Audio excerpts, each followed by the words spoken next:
as many as 30 domestic and international flights operated by Indian Airlines received bomb threats on Monday night. The flights of Indigo, Vistara and Air India were among those that received the bomb threats. An Indigo spokesperson today said 4 of its flights on Monday night received security-related alerts. Passengers from these flights were made to disembark safely.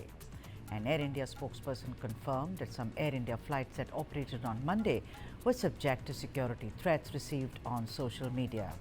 A Vistara spokesperson said that a few of its flights that operated on Monday received security threats also on social media. In little over a week, more than 120 flights operated by Indian carriers have received bomb threats. Even Civil Aviation Minister K. Ram Mohan Naidu said on Monday that although bomb threats are hoaxes, things cannot be taken non-seriously. Because for us, like I said, safety and security is the foremost aspect, and this we follow through the international guidelines itself.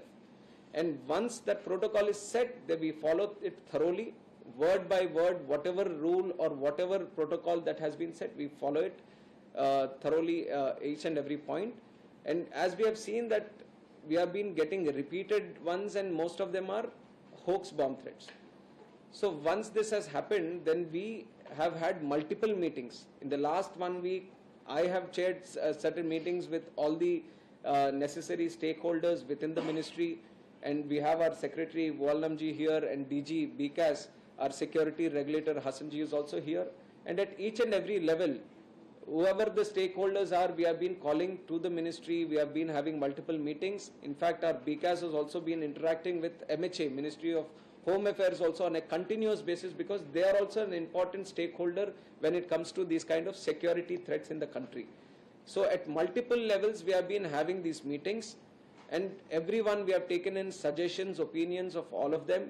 And from the ministry, we have thought of some legislative action also, if it is required, which direction should be moved in.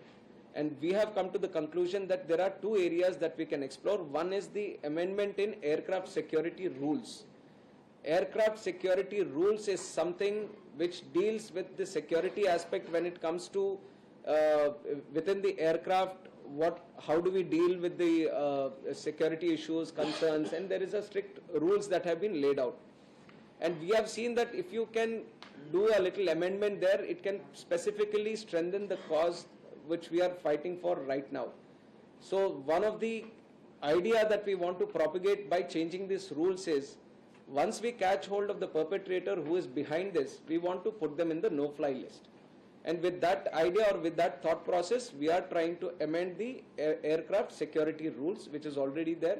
We feel that there is some betterment that we can do, and with our discussions, we are trying to amend it. And to speak more on this, my colleague Kabir Naqvi is now joining us live from the newsroom. Kabir, 120 threats to various carriers like Air India, Vistara, Indigo, and the minister is right. I mean, we cannot possibly, although all of them or most of them are pranksters, you can't just, be blasé about it. You have to take them seriously, because Kabir, let's not forget, we've got mother of all threats, and this is for real, from Gurpatwant Singh Pannoon for those flying Air India, between 1st and 19th of November, and it's a serious threat because he issued one even last year, if you may recall. Now, Kabir, what do you think? Do you think it's enough to put them on no-flying list? Because when I last spoke about it to someone who's a legal, he said, there are actually, this can come under some sections, because what you do is you create panic. Some people may have a myocardial. I mean, if I hear, I may just collapse that, there is a bomb there.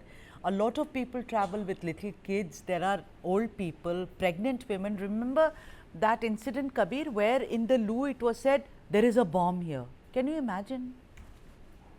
Absolutely, and which is why the aviation minister, he made that press briefing yesterday, because people were really wary of all these bomb threats that were being received by the Indian Airlines, which is why the aviation minister had to exuberate confidence that the government is taking steps. The BCAS is meeting with the major stakeholders, the important and the significant stakeholders. They also gave a proper briefing to the Home Secretary as well. And you've got to start somewhere. You have to, Sudha, because there is a little technical aspect to these bomb threats as well. You can have a virtually protected network. You can't find out where this IP address was from where the bomb hoax threat was initiated. You can never really pinpoint as to who this person is, which is why the government is now mulling. It's talking with the right kind of stakeholders. Those meetings are happening with the Law Ministry, with the Ministry of Home Affairs, to how to make this offence cognizable and put them on no-fly list. Of course, it sounds a little childish at this point in time, but you do have to start somewhere. The Swastika Act and the Airlines Explosives, the Airline Security Act, beg your pardon, those need amendments, is what Kinjarapu Ram Mohan Naidu, the aviation minister, had to say. But coming back to these 30 different bomb threats that we've received yet again, you rightly pointed out, almost more than 120 flights receiving these bomb threats in little over a week. You've got many statements coming from different spokespersons. They said that the Indigo spokesperson said that the flights going to Mangaluru to Mumbai, Ahmedabad to Jeddah, Hyderabad to Jeddah, and Lucknow to Pune. These 4 Indigo flights received bomb threats, again showcasing that it's not just the domestic flights, but international flights are also getting these bomb threats.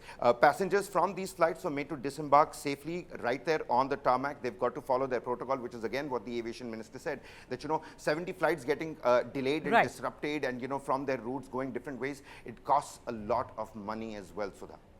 On that note, thank you very much, Kabir Naqvi, for joining us on this broadcast. Thank you indeed.